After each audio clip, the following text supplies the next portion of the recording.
Rule of the Waves 3 is it's a simulation of naval ship design and construction primarily.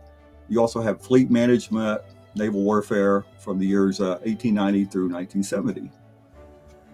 It will place you in the role of the Grand Admiral or head of the Navy from the time when steam and iron dominated warship design up through the Missile Age. You'll get to design and build the ships of your Navy. You get to lead them into battle whenever war erupts. You'll guide your Navy's deployment, construction, and operations during a period of tremendous technological innovation and possibly even greater political tensions. You also get to build up your naval air arm, complete with carrier designs and bases, of course, to deploy them in searches and the inevitable combat as well. While the game derives a lot of its technology and events from real history, actual history, you'll find that when you play the game, you forge your own history each and every time you play the game, which gives the game tremendous replayability. We at NWS are a very small but really close-knit team. While I took over as NWS administrator after Christopher Dean's passing, he was a co-founder of NWS along with myself. I also do research and systems design for all of our games, while Frederick Wallen is the primary developer and coder for the RTW series. We also have a wonderful NWS beta team who are mostly subject experts. Some also served in their various navies. And they are a great help to us, and we just could not do this without their assistance. And that team also includes an exceptional graphics designer by the name of John Smith, and yes, that is his real name.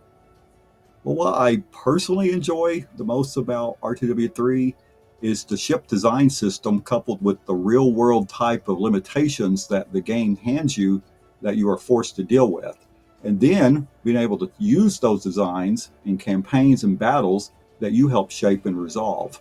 Now, both Frederick and I, since we were both much younger, have wished to be able to test out different naval combat theories and different ship designs to see how they would fare in combat and even in general use. And RTW3 gives us exactly the chance to do that sort of thing that we always wanted to. Now, obviously, we intend to keep on supporting RTW3 for the foreseeable future. This means updates, which fixes bugs, adjusting parts of the game, and adding improvements to the gameplay of reasonable scope based on mainly user feedback. We certainly do read player feedback, and we are aware of a number of points that are raised by some players. The list of things that we're looking at right now include UI scaling. That's very high on our list to work on. We are looking at ways to update the engine, which will resolve much of those sort of issues.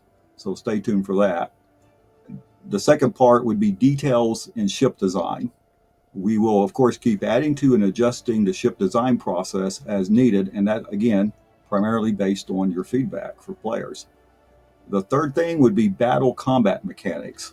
We plan to adjust the combat engine as needed, especially based on player feedback on certain aspects of the combat systems. And the last big thing that we're looking at right now is the battle generation system. We'll also be looking at the current battle generation system for adjustments and additional options or expansions, giving the player a greater degree of influence over it, and including how often battles occur and how battles develop. This is one of our most requested change areas. Well, we're still considering a range of possibilities for the upcoming expansion, but the current list of items that we definitely have planned included, but again, this is not an exclusive list, it can be added to.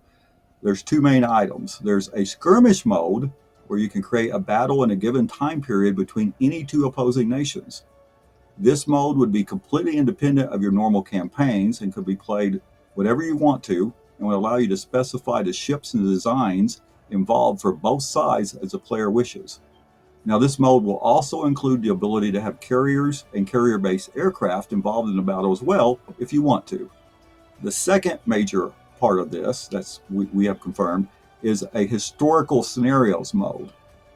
That will include an editor where players can create and share their own historical or even what-if scenarios.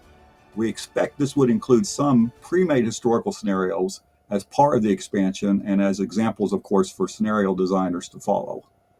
Of course, you'll be able to create designs that closely match historical ships for this purpose without being bound to any sort of the normal technological limitations from your normal campaigns. That last item also means you could create what-ifs or near-bins type of ships for these scenarios, which will give you almost complete latitude for creating these types of battles.